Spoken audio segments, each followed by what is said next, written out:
Assalamualaikum warahmatullahi wabarakatuh. Bertemu lagi dengan saya Muhammad Tawil, NIM 2281 131010, kelas A21 semester 3. Pada kali ini kita akan melaksanakan tugas review makalah dengan judul Sistem Teknologi Cirebon, Kereta Api Nagaliman, Kereta Singabarong, Peda 3D, Gapura Lawang Bentar, dan Masjid.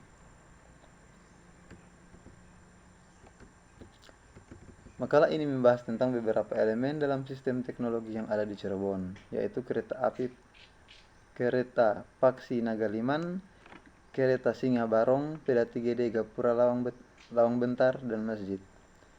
Penelitian ini bertujuan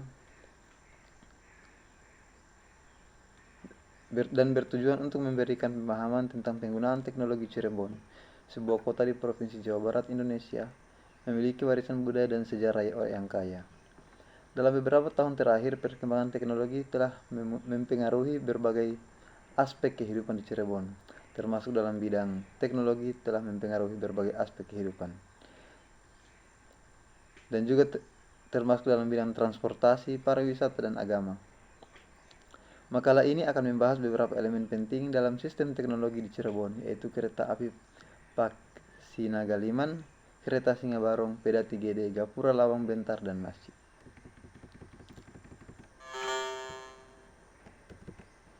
Perkembangan teknologi tidak dapat dibendung. Ia terus bergerak dan berinovasi dengan pesat setiap harinya. Nyaris seluruh tatanan kehidupan tak ada luput dari gilasan teknologi seiring berkembangnya zaman. Namun demikian, kita tidak boleh merasa jumawa atas kemewahan teknologi saat ini. Ada beberapa hal yang tidak bisa diselesaikan begitu saja oleh teknologi canggih masa kini. Beberapa hal itu memaksa kita untuk kembali pada alam dan menengok kembali lingkungan sederhana di sekitar kita.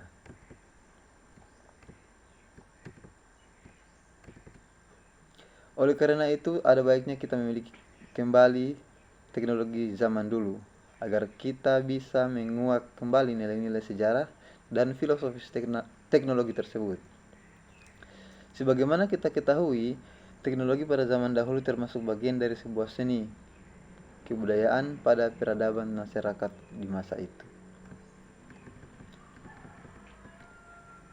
Baiklah, kita akan langsung membahas satu persatu bagian-bagian besarnya. Yang pertama yaitu kereta Paksi Nagaliman. Kereta Kencana Paksi Nagaliman adalah kereta kencana milik Keraton Kanoman. Dulu kereta ini digunakan Raja Keraton Kanoman untuk menghadiri upacara kebesaran. Selain itu, kereta ini juga digunakan untuk kirap pengantin keluarga Sultan Kanoman. Karena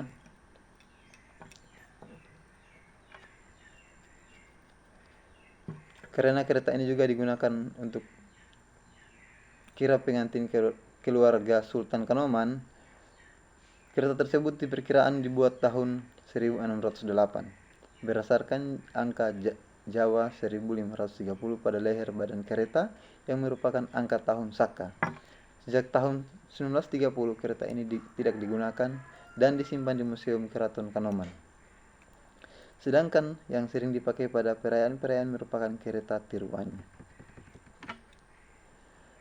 Paksi Nagaliman adalah kereta kencana Kesultanan Kanoman Cirebon, berukuran panjang 3 meter, tinggi 2,6 meter, dan memiliki roda yang bergaris setengah 1,5 meter. Sesuai dengan namanya yang berasal dari bahasa Sanskerta yakni paksi atau burung, naga atau ular, dan liman bahasa Jawa itu gajah. Merupakan perpaduan antara karakteristik 3 ekor binatang tersebut. Badan kereta sebagai tempat duduk penunggangnya berbentuk badan gajah yang sedang melipatkan kakinya. Sisi kiri dan kanannya ditutupi sayap burung Garuda, sedangkan di bagian belakang berekor ular naga berleher naga, dan pada kepala tampak adanya perpaduan karakteristik naga dan gajah. Profil wajah mencerminkan wajah naga dengan belalai mencuat ke atas yang ditancapi senjata trisula sebagai konsep agama Hindu. Adapun profil naga dituangkan ke dalam bentuk mulut taring telinga dan tanduknya. Selanjutnya itu kereta Singa Barong.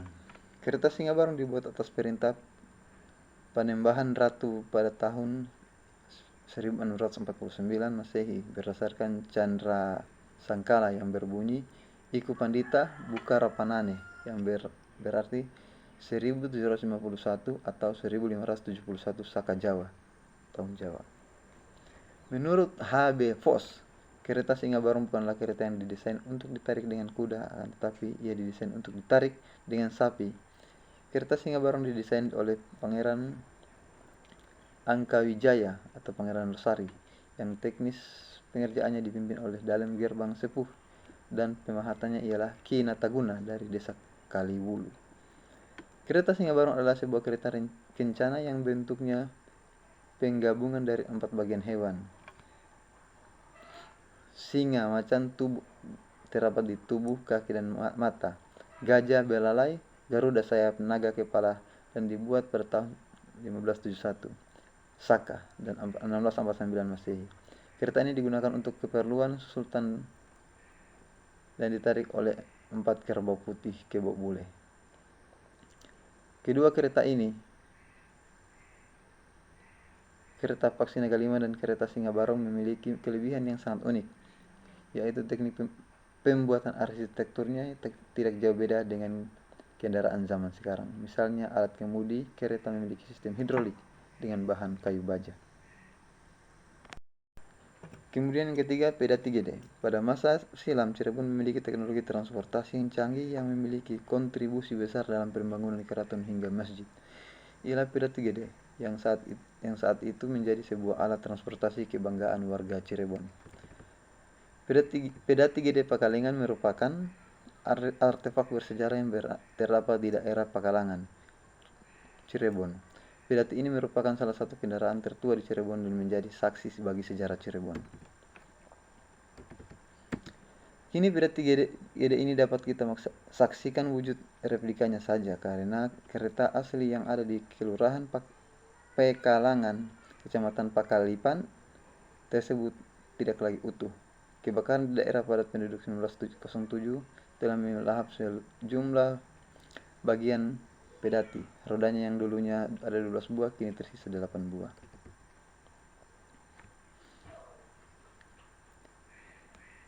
Peda 3D Pakalangan yang terdapat pada situs peda 3D Jalan Pakalangan Tengah, Pakalangan Selatan, Cirebon memiliki panjang 8,6 meter dan lebar 2,6 meter. Dan tinggi 2,6 meter. Peda ini menggunakan roda kayu dan dengan ukuran diameter 2 meter dan 1,5 meter. Herman de Vos, Direktur Museum Kereta Istana di Leiden, Belanda, tahun 1993 menyatakan bahwa ukuran asli peda 3D Pakalangan seharusnya lebih besar jika dibandingkan dengan yang ada pada waktu sekarang. Peda 3D Pakalangan memiliki 12 roda dengan panjang keseluruhan mencapai 15 meter.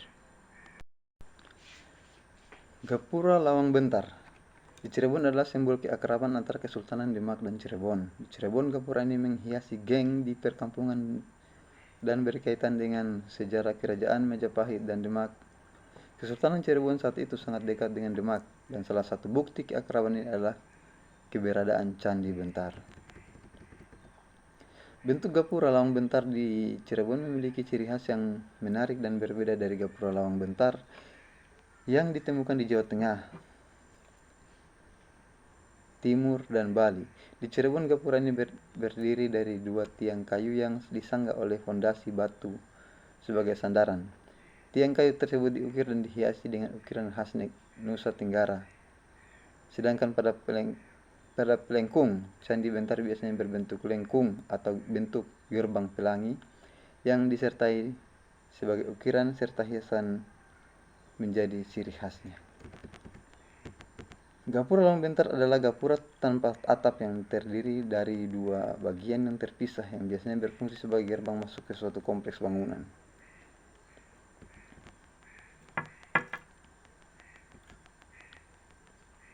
Gapura Lawang Bentar di Cirebon juga memiliki fungsi sebagai simbol keagamaan dan kebudayaan serta sebagai penanda arah dan batas wilayah.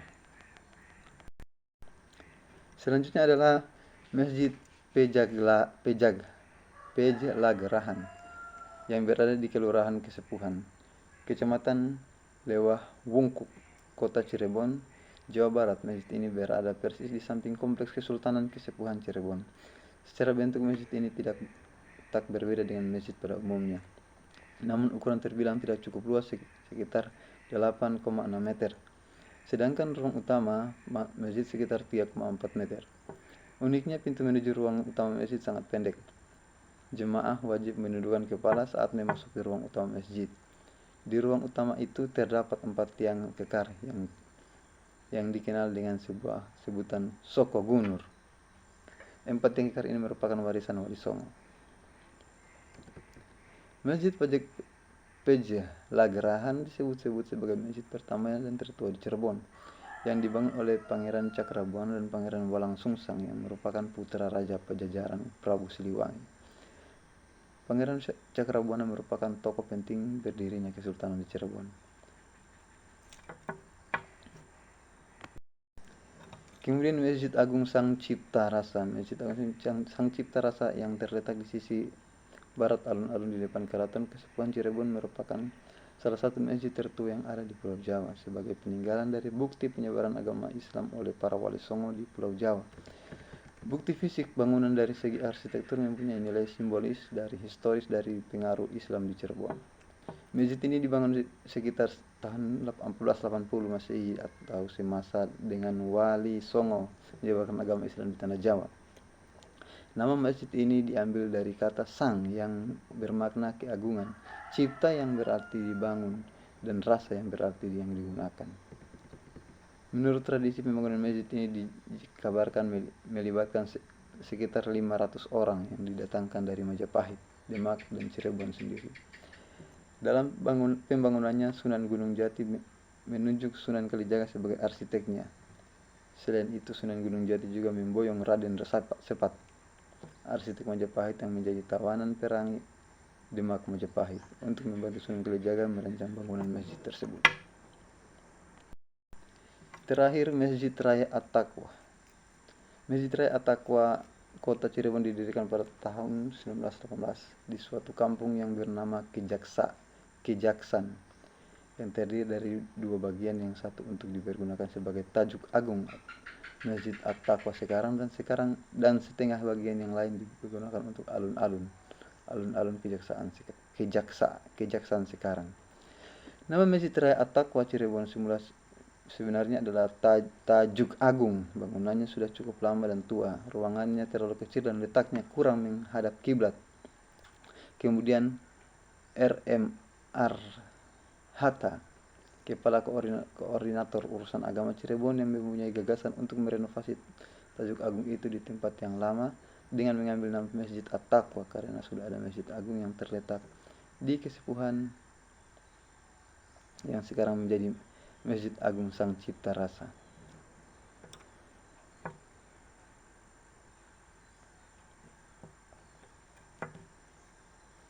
Seolah-olah pada waktu itu tidak dibenarkan 2 nama yang sama pada 2 masjid yang letaknya masih dalam satu kota, yaitu Tajuk Agung dan Masjid Agung. Akhirnya pada tahun 1951 terwujudlah bangunan masjid tersebut dan diresmikan menjadi At-Taqwa pada tahun 1963. Demikian review makalah ini. Mohon maaf atas segala kekurangan. Wallahul musta'an. Wassalamualaikum warahmatullahi wabarakatuh.